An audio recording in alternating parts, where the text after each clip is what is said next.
Hello guys, ഞാൻ നിങ്ങളെ ഇന്ന് ഒരു പ്രോഡക്റ്റ് പരിചയപ്പെടുത്താൻ വേണ്ടി വന്നതാണ്. അതായത് നിങ്ങൾക്കൊരിക്കലും യൂസ്ഫുൾ അല്ലാത്ത, എനിക്ക് വളരെയധികം യൂസ്ഫുൾ ആകുന്ന ഒരു പ്രോഡക്റ്റാണ്. അധികം വലിച്ചു നീട്ടുന്നില്ല. ഇതാണ് പ്രോഡക്റ്റ്.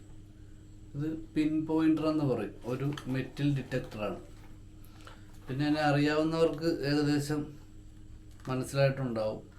നമുക്ക് ഈ നെഗറ്റീവ് എനർജിയെ കണ്ടെടുക്കുന്ന ഒരു പ്രൊഫഷൻ കൊണ്ടു നടക്കുന്ന ഒരു വ്യക്തിയാണ് ഞാൻ.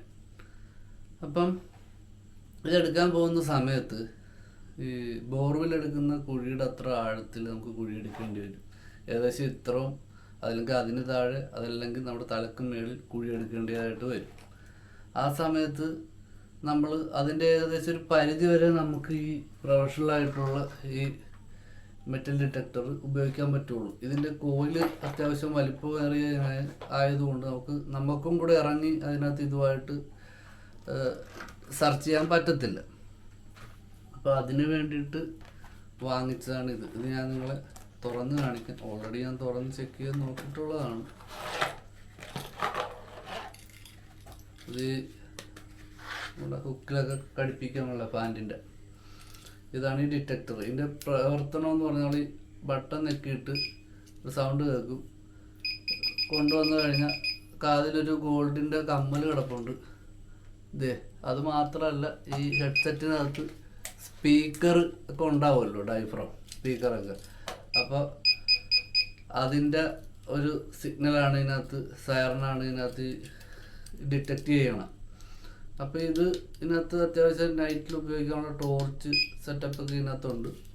ഇതൊരു കോയിലാണ്, ഇത്രയും ഇത് വാട്ടർ പ്രൂഫാണ്. ഇതിനകത്ത് ഡിറ്റക്ഷൻ കോയിലാണ് ഇതിനകത്ത് വരുന്നത്. അപ്പം ഈ കഴിഞ്ഞ ദിവസം ഞാനൊരു വീട്ടിൽ നിന്ന് ഒരു നെഗറ്റീവ് എനർജി കണ്ടെടുത്തിട്ടുണ്ടായിരുന്നു, കുഴിച്ചെടുത്തിട്ടുണ്ടായിരുന്നു. ഇത് ഞാനെടുത്ത എൻ്റെ ജീവിതത്തിലെടുത്തതിലും വെച്ച് ഏറ്റവും പവർഫുള്ളായിട്ടൊരു ഉള്ളൊരു നെഗറ്റീവ് എനർജിയായിരുന്നു. അതായത് ആർത്തവരക്തം എന്ന് കേട്ടിട്ടുണ്ടാവും നിങ്ങളെല്ലാവരും. അറപ്പോടെയും വിറപ്പോടെയും നോക്കണ്ട, അത് അങ്ങനെ കാണുകയും വേണ്ട. അപ്പോൾ ഈ ആർത്തവരക്തം കൊണ്ട് ചെയ്ത ഒരു കർമ്മം, ഒരു ക്ഷുദ്രകർമ്മം, അത് ക്രൂരമായ നീചമായൊരു കർമ്മം. ഇത് നമ്മുടെ ഈ ഭൂമിയിൽ പലതരം ആൾക്കാരുണ്ടാവും. മനസ്സിൽ നന്മയുള്ള ആൾക്കാരെന്നൊക്കെ നമ്മൾ പറയല്ലേ. ആ നന്മ അവർ ആരും പഠിപ്പിച്ചു കൊടുക്കുന്നതാണെന്ന് എനിക്ക് തോന്നുന്നില്ല. ജന്മന കിട്ടുന്ന ഒരു വാസനയാണ്, ഒരു കഴിവാണ് അവരിലുള്ളൊരു. അതിൻ്റെ പേര് തന്നെ നന്മയെന്നാണ്. മറ്റുള്ളവരെ വേദനിപ്പിക്കാതിരിക്കുക, മറ്റുള്ളവരുടെ സങ്കടം കാണുമ്പോൾ സ്വയം ഹൃദയം ഉരുകുന്ന വേദന അവരറിയാതെ തന്നെ ഉണ്ടാകുക, ഇതൊക്കെ വരുന്നത് നന്മയുള്ള മനുഷ്യർക്കാണ്. അതിനുപരി ക്രൂരമായ സ്വഭാവം, അസൂയ, കുശുമ്പ്, ഇതൊക്കെയുള്ള മനുഷ്യരുമുണ്ട് നമ്മുടെ ഈ ലോകത്ത്. അപ്പോൾ ഇവർ മറ്റുള്ള ആളുടെ ഒരു വസ്തു അല്ലെ സ്ഥലം അല്ലെങ്കിൽ അവരുടെ വളർച്ചയിൽ അസൂയപ്പെട്ടിട്ട് കേസില്ലാതെ കൈകാര്യം ചെയ്യാൻ പറ്റിയ രീതിയാണ് ക്ഷുദ്രകർമ്മം. പ്രാചീന കാലം പോലെ ചെയ്യുന്നുണ്ട്. ഞാൻ എടുത്ത കൂടോത്രത്തിൻ്റെ ഫോട്ടോ നിങ്ങളൊന്ന് കണ്ടു നോക്കുക, കണ്ടെന്ന് വിശ്വസിക്കുന്നു. അപ്പോൾ ഇതുപോലുള്ള ക്രൂരമായ ചിന്തകളുള്ള മനുഷ്യരുള്ള ഒരു ലോകത്താണ് നമ്മൾ ജീവിക്കുന്നത്. ഇത് ഇന്നും അല്ലെങ്കിൽ ഇന്നലെ ഒന്നും പൊട്ടിപ്പുറപ്പെട്ടുള്ള സംഭവം അല്ല ഇത്. ഈ ദൈവമില്ല, തേങ്ങണ മാങ്ങണമെന്ന് പറയുന്ന പല ആൾക്കാരും ഇത് ചെയ്യുന്ന ആൾക്കാരുണ്ട്, പോയി ചെയ്യിപ്പിക്കുന്ന ആൾക്കാരുണ്ട്. അതായത് ഇത് ചെയ്യുന്ന ഒരുപാട് കർമ്മികളുണ്ട്. അപ്പോൾ അവർക്കും വരുമാനം കിട്ടും, ഇവർക്ക് ഇവരുടെ ഉദ്ദേശം നടക്കും. അങ്ങനെ പോയി ചെയ്തു കൊടുക്കുന്ന ആൾക്കാരുണ്ട്. പക്ഷെ ചെയ്യുന്നവർ തീർച്ചയായും ഓർക്കുക, അതിൻ്റെ ഫലം ഒരു ദിവസം നിങ്ങൾ തീർച്ചയായും അനുഭവിക്കേണ്ടി വരും. കണക്ക് പറഞ്ഞേ മതിയാകത്തുള്ളൂ. ഇത് നമ്മളിപ്പം ഒരാൾ കൊണ്ട് ഒരു ക്ഷുദ്രപ്രയോഗം ഒരു വീട്ടിൽ സ്ഥാപിച്ച് അവർ ബുദ്ധിമുട്ടും കാര്യങ്ങളും വന്ന് ഒരു ജ്യോതിഷനെ കണ്ട്, അറിയാവുന്ന നല്ലൊരു ജ്യോതിഷനെ കണ്ട് ഉണ്ടെന്ന് തെളിഞ്ഞ് അത് എങ്ങനെ എടുക്കുന്നവരെ ബന്ധപ്പെട്ടോ എങ്ങനെ ആയിക്കോട്ടെ, അത് കർമ്മം മുഖേന തന്നെ എടുത്ത് മാറ്റിക്കഴിഞ്ഞാൽ തീർച്ചയായും ഏഴാമത്തെ ദിവസം നിങ്ങൾക്ക് അതിൻ്റെ ഇട്ടവർക്ക് അതിൻ്റെ ഫലം തീർച്ചയായും അവർ ചെയ്ത അതേ തൂക്കത്തിൽ തന്നെ ആ ഒരു ഫലം അവർക്ക് കിട്ടും. അപ്പോൾ അത് ഒന്ന് ഓർത്തു കൊടുക്കുക ഈ ചെയ്യുന്ന ആൾക്കാർ. നമുക്ക് സത്യം പറഞ്ഞാൽ സങ്കടം വരും ഓരോ വീട്ടിൽ ചെല്ലുമ്പോൾ, ഓരോരുത്തരുടെ ബുദ്ധിമുട്ടും ദുരിതവും അവരുടെ സങ്കടം. കാശുണ്ടാകുന്നൊക്കെ ചോദിച്ചാൽ കാശുണ്ട് കേട്ടോ, ഇഷ്ടംപോലെ പൈസയൊക്കെ ഉണ്ടാവും. പക്ഷേ അവരനുഭവിക്കുന്നത് ഏത് പൈസ കൊണ്ടും അത് തുടച്ച് നീക്കാൻ പറ്റാത്ത കാര്യങ്ങളായിരിക്കും അത് നിങ്ങൾ അനുഭവിക്കണം. എന്തിനാണ് ഇങ്ങനെ ചെയ്യുന്നത് എന്നൊക്കെ ചോദിച്ചാൽ അതിന് ഉത്തരം പറയാൻ ആർക്കും എന്ത് പറയാനല്ലേ. അപ്പോൾ ഗൈസ്, ഈ കൂടോത്രം പല രീതിയിലുണ്ട്. ചെമ്പ്, തകിട്, സ്വർണം, പഞ്ചലോഹം. ഈ പഞ്ചലോഹത്തിലൊക്കെ ചെയ്യുമ്പോൾ അത് പവർഫുള്ളായിരിക്കും. എന്നാൽ ചെമ്പ്, തകിട് പവർഫുൾ അല്ലെന്നല്ല, അതിനും പവറുണ്ട്. ചെറിയ ചെറിയ ഏറ്റക്കുറച്ചിലുണ്ടാവും എന്ന് മാത്രമേ ഉള്ളൂ. ചെയ്യുന്ന ആളുടെ, കൂടോത്രം ചെയ്യുന്ന ദുഷ്കർമ്മിയുടെ ഫലസിദ്ധി അദ്ദേഹത്തിന് തോന്നുന്ന ആ രീതിയിലാണ് ഈ കാര്യങ്ങളൊക്കെ ചെയ്തു കൊടുക്കണം. അപ്പോൾ നമ്മളിത് കുഴിച്ചെടുത്ത് കഴിഞ്ഞ് ഇതുകൊണ്ട് നശിപ്പിച്ച് കഴിയുമ്പോൾ നമുക്ക് കിട്ടുന്ന നല്ല വാക്ക് അത് കേൾക്കുമ്പോൾ പ്രത്യേക ഒരു സുഖമാണ്, ഒരു ലഹരിയാണ് ഗൈസ്.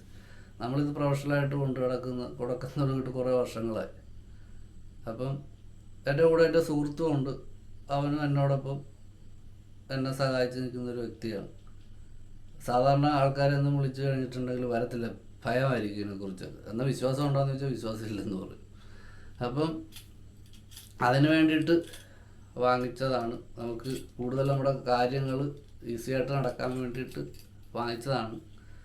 അപ്പോൾ ഇത് നിങ്ങളെ പരിചയപ്പെടുത്താൻ വേണ്ടിയിട്ട് വന്നതാണ്. പിന്നെ നിങ്ങൾ പഠിച്ച പാഠപുസ്തകത്തിലൊന്നും നെഗറ്റീവ് എനർജി അഥവാ കൂടോത്രത്തിനെ കുറിച്ചൊന്നും ഉണ്ടാകത്തില്ല. പക്ഷേ നിങ്ങൾ പഠിച്ച പാഠപുസ്തകം നമ്മൾ പഠിച്ചില്ല. അതുകൊണ്ട് നമ്മൾ പഠിക്കുന്ന പാഠപുസ്തകത്തിലുള്ള കാര്യം ഞാൻ നിങ്ങളോട് പറഞ്ഞു. നിങ്ങൾ പഠിച്ച പാഠപുസ്തകത്തിൽ ഇതുണ്ടോ ഇല്ലയോ എന്ന് നിങ്ങളൊന്ന് നോക്കിയിട്ട് പറയുക. കാരണം വിദ്യാഭ്യാസം കൂടുതലുള്ളവരാണ് ഇതൊന്നും വിശ്വസിക്കാത്തത്. കാരണം അവർ പഠിച്ച പാഠപുസ്തകത്തിൽ ഇതിനെക്കുറിച്ചൊന്നും പരാമർശിച്ചിട്ടില്ല. അതാണ് ഒന്നാമത്തെ കാര്യം. കാരണം ഒരിക്കലും ഒരു ടീച്ചർ കൂടോത്രം എന്നാൽ എന്ത് എന്നൊന്നും പറഞ്ഞു പോലും കേട്ടിട്ടില്ല ഗൈസ്. അപ്പോൾ ഇതുണ്ട്, ഇത് മന്ത്രതന്ത്ര താന്ത്രിക വിദ്യകളിൽ ഉൾപ്പെടുന്ന കാര്യങ്ങളാണ്. അതൊന്നും അങ്ങനെ പെട്ടെന്ന് മനസ്സിലാക്കിയെടുക്കാൻ സയൻസിന് സാധിക്കുമെന്ന് എനിക്ക് തോന്നുന്നില്ല. ഞാൻ വെല്ലുവിളിക്കുകയാണ് ഗൈസ്.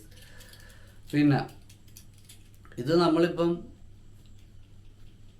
ഒരു വ്യക്തിയെ ടാർഗറ്റ് ചെയ്ത് ചെയ്യുന്ന കാര്യങ്ങൾ, ഇത് കേസില്ലല്ലോ, അവൻ നശിച്ചുകൊണ്ടേയിരിക്കും. പക്ഷേ അതിനകത്ത് കൊണ്ട് പരാതി കൊടുത്തിട്ടും കാര്യമില്ല. കാരണം കൊണ്ടിടുന്നത് കൈയോടെ പിടിച്ചു കഴിഞ്ഞാൽ സെറ്റാക്കാം. പക്ഷേ അല്ലാതെ ആർക്കും നമുക്ക് പറയാൻ പറ്റത്തില്ല, അറിയത്തില്ല ആരും അത്. പിന്നെ ലോഹങ്ങളിലല്ലാതെ കൂടോത്രം ചെയ്യുന്നവരുണ്ട്, വെള്ളരിക്കകത്തൊക്കെ ചെയ്യുന്നവരുണ്ടെന്നാണ് എൻ്റെ ഗുരുനാഥൻ എന്നോട് പറയുന്നത്. അപ്പോൾ അതെങ്ങനെയാണെന്ന് അറിയില്ല. അതൊന്നും നമുക്ക് ഡിറ്റക്ടർ കൊണ്ട് കണ്ടെത്താൻ സാധിക്കത്തില്ല. ഇപ്പം ഞാൻ കൂടുതലായിട്ട് വലിച്ചു കിട്ടാനില്ല, ക്യാമറയിലാണെങ്കിൽ ചാർജും ഇല്ല. അപ്പോൾ ഇത് മേടിച്ചപ്പം ഇത് നിനക്ക് എന്തിനാണ് എന്ന് ചോദിച്ച് ചിലപ്പോൾ കമൻറ്റൊക്കെ വരാൻ സാധ്യതയുണ്ട്, അറിയാൻ വയ്യാത്തവർ. അപ്പോൾ അവരൂടെ ബോധ്യമാകട്ടെ എന്ന് കരുതിയിട്ട് പറഞ്ഞിടും ഗൈസ്. നിങ്ങളെല്ലാവരും ഇപ്പോൾ ഉറങ്ങുകയാണെന്നറിയാം. ഇപ്പോൾ 11 മണി കഴിഞ്ഞ് രാത്രി. ഇപ്പം നിങ്ങൾ രാവിലെ ഉണർന്ന് ഫ്രീ ആവുന്ന സമയത്ത്, ജോലിയൊക്കെ കഴിഞ്ഞ് ഫ്രീ ആവുന്ന സമയത്ത് വീഡിയോ കാണുക, സപ്പോർട്ട് ചെയ്യുക, സബ്സ്ക്രൈബ് ചെയ്യുക ഗൈസ്. Bye guys.